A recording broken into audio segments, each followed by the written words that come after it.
Hey everyone, and welcome to a deep dive. This one's curated especially for you Vintage Car Chronicles fans tuning in from Spotify. Today, we're trading sleek asphalt for dust and grit as we explore the life of a true trucking legend, Jan de Rooy. Sadly, he passed away recently, but his story is one for the ages. We've got a stack of articles and race reports here, and let me tell you, this guy's journey is wild. From dominating rallycross circuits to conquering the unforgiving Dakar Rally, de Rooy's career is packed with horsepower, innovation, and a whole lot of Dutch courage. You know what strikes me about de Rooy is how his story intertwines with the evolution of motorsport itself. He wasn't just a driver, he was a pioneer, constantly pushing the limits of what was possible with trucks, especially in the nascent days of rally raid. Yeah, and I think it all started with two wheels. Our sources detail how de Rooy's need for speed first found an outlet in motocross, before he transitioned to four wheels in rallycross, which, for those who need a refresher, is essentially high-speed off-road racing on a closed circuit. And it wasn't just a solo pursuit. This passion for motorsports ran in the de Rooy family. His brother Harry was right there alongside him, both competing and working for the family's transport business. You can almost see how that early exposure to trucks, combined with the thrill of competition, laid the groundwork for his later Dakar exploits. It's like a real-life racing dynasty in the making. And speaking of dynasties, de Rooy absolutely ruled the Dutch rallycross scene. Between 1970 and 1979, he clinched 5 championship titles. Get this, in 1971, he won every single race. Clearly, this guy was a force to be reckoned with from the get-go. And it wasn't just the wins, it's the cars he was winning in. We're not talking about run-of-the-mill rally cars here. He was behind the wheel of some seriously tricked-out machines. A DAF 55 fitted with a Renault Gordini engine. Talk about a Frankensteinian blend of power. And then there's the DAF 555 Ford BDA Coupe, a four-wheel drive beast that foreshadowed his later love for pushing the boundaries of engineering. Later on, he even campaigned iconic rally cars, like the Audi Quattro and the Ford Escort MKII RS 1800. So we see this pattern emerging, right? De Rooy wasn't content with just driving. He wanted to innovate, to squeeze every ounce of performance out of whatever he was piloting. And that brings us to what is arguably the most fascinating chapter of his story, his partnership with DAF Trucks, and his entry into the legendary Paris-Dakar Rally in 1982. This is where de Rooy's ingenuity truly comes to the fore. Remember, the Dakar in the early 80s was still very much in its Wild West phase. The trucks were robust, but they were essentially modified production models. De Rooy envisioned something different, something purpose-built to tackle the brutal demands of the rally. He worked closely with DAF's engineers to design trucks that were not just tough, but also fast and innovative. And that's how we get to the legendary DAF NTT 2800, nicknamed the Nose. Now, you as a Vintage Car Chronicles listener probably have a mental image of what a typical Dakar truck looks like, but the Nose was different. It was radical for its time. It had this sharply sloping front end, almost like a bullet train, designed to cut through the air and improve aerodynamics, a concept that was pretty revolutionary for trucks back then. It laid the groundwork for what was to come, those wild, almost otherworldly DAF trucks that de Rooy became synonymous with. And of course, we can't talk about de Rooy's Dakar journey without mentioning the two-headed monster. I mean, the name itself is just begging for a story. Oh, absolutely. The two-headed monster from 1984 was the embodiment of de Rooy's more is more philosophy.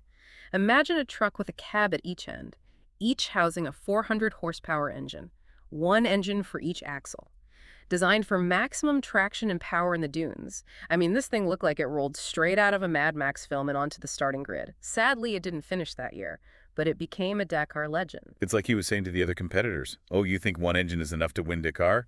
Hold my beer. That must have been quite a sight in the desert. It absolutely was. And while the two-headed monster was more of a spectacle, it paved the way for the Bull in 1985.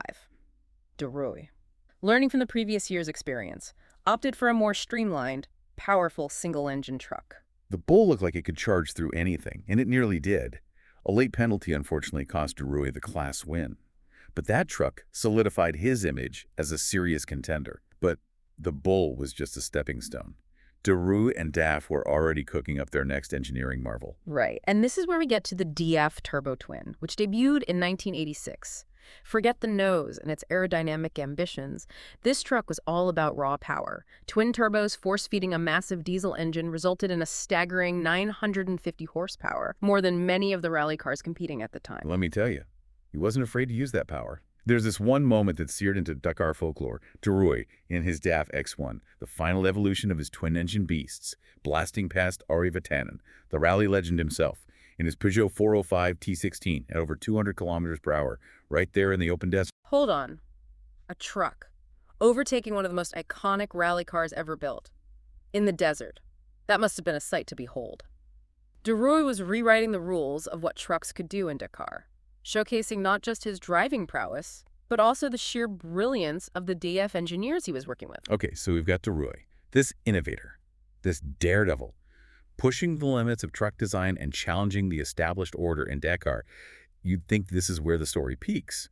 But as with any epic tale, there's a twist, a dramatic turn that casts a shadow over this era of dominance. Yeah, it's a reminder that Dakar, for all its glory and adventure, is a race fraught with danger.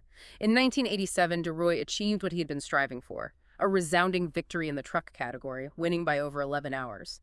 A testament to his skill, his strategy, and the incredible machines he helped create.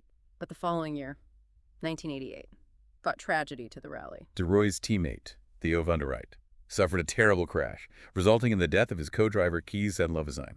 And this wasn't just a racing incident, it was a stark reminder of the human cost of pushing limits in such an unforgiving environment. De Rooy, who was actually in a strong position to repeat his victory, withdrew from the race immediately out of respect for his fallen teammate. This act alone speaks volumes about his character. It wasn't just about winning, it was about camaraderie, about honoring the unwritten code of sportsmanship that binds these daredevils together. And this tragedy had a ripple effect. DAF, shaken by the incident, decided to pull their factory support, marking the end of de Rooy's reign in those incredible turbo-twin trucks. It's almost like the curtain fell on an era. It's a poignant turning point. The accident forced the organizers to reevaluate safety measures, leading to new regulations that limited the power of trucks, essentially ending the reign of those absolute powerhouses that de Rooy pioneered. But while the era of the twin-engine behemoths was over, de Rooy's influence on the sport continued. It's like he sparked this revolution in truck design. His innovations forced other teams to up their game, to think outside the box, to embrace new technologies and approaches. And even though those specific trucks were no longer allowed, their DNA, their spirit of pushing boundaries, lived on in the evolution of Dakar trucks. Absolutely, and it's fascinating to see how, even after that tragic event and the end of his partnership with DEF, de Rooy didn't simply walk away from the sport. He remained involved in motorsports, eventually returning to the Dakar. But this time with a different focus, a different kind of legacy in mind. Yeah, this is where the story takes on a more personal, almost heartwarming turn.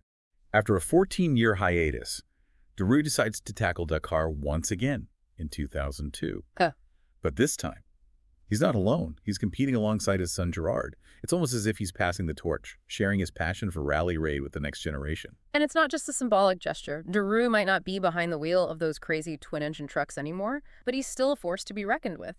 Between 2002 and 2007, he participated in 6 Dakars, securing 3 top 10 finishes. That competitive spirit clearly never left him. It's like this fierce determination, this drive to excel, is embedded in the de Rooy family DNA. And it wasn't just about competing, it was about mentorship. Our sources suggest that this period was crucial for Gerard's development as a rally driver.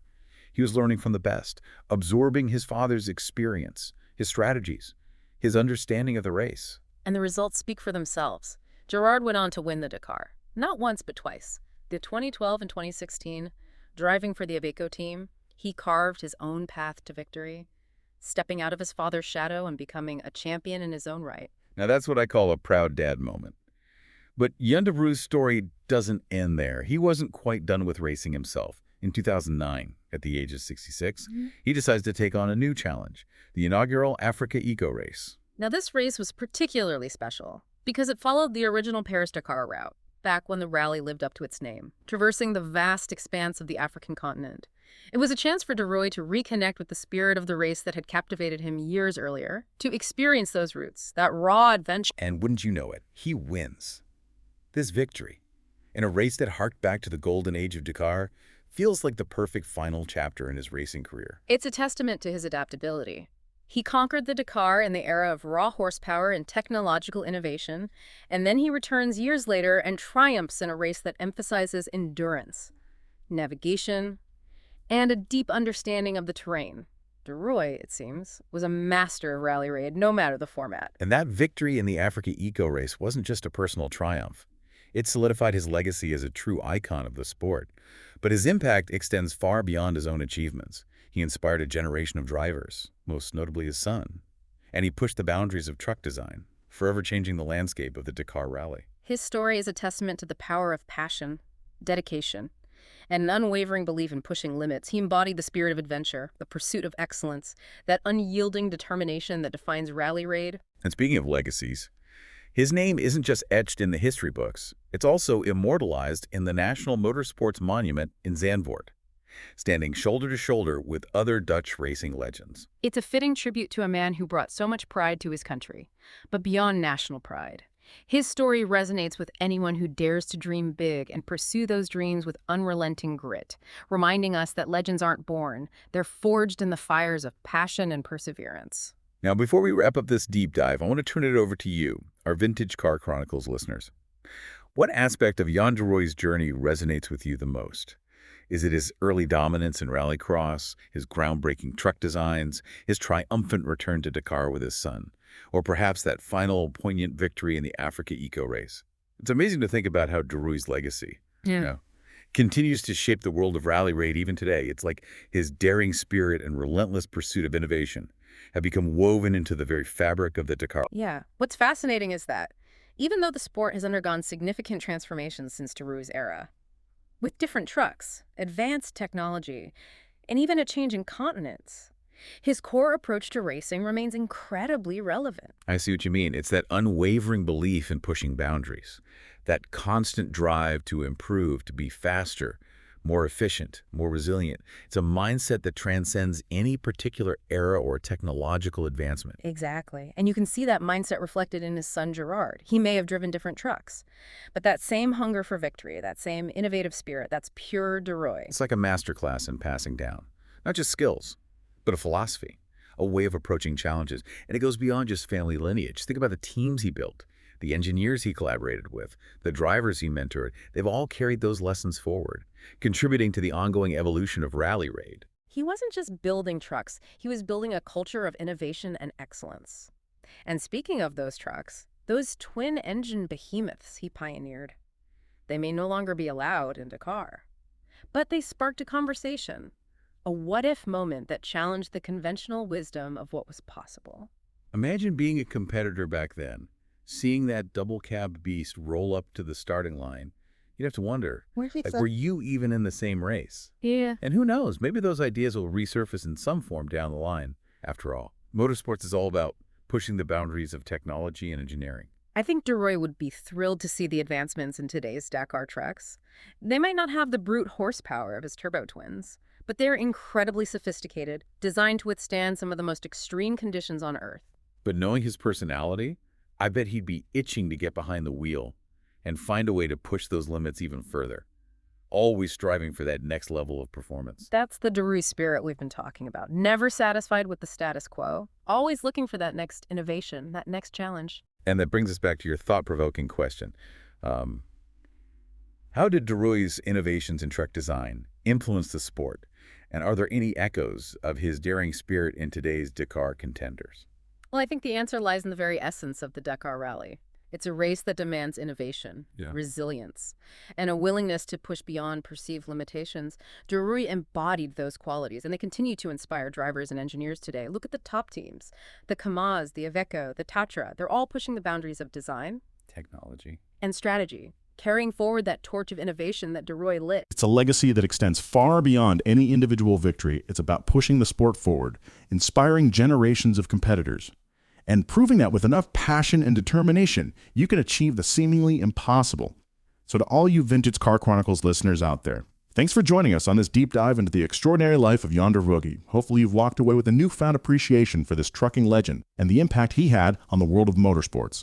And don't forget to tune in to Vintage Car Chronicles every day on Spotify for your daily dose of automotive history.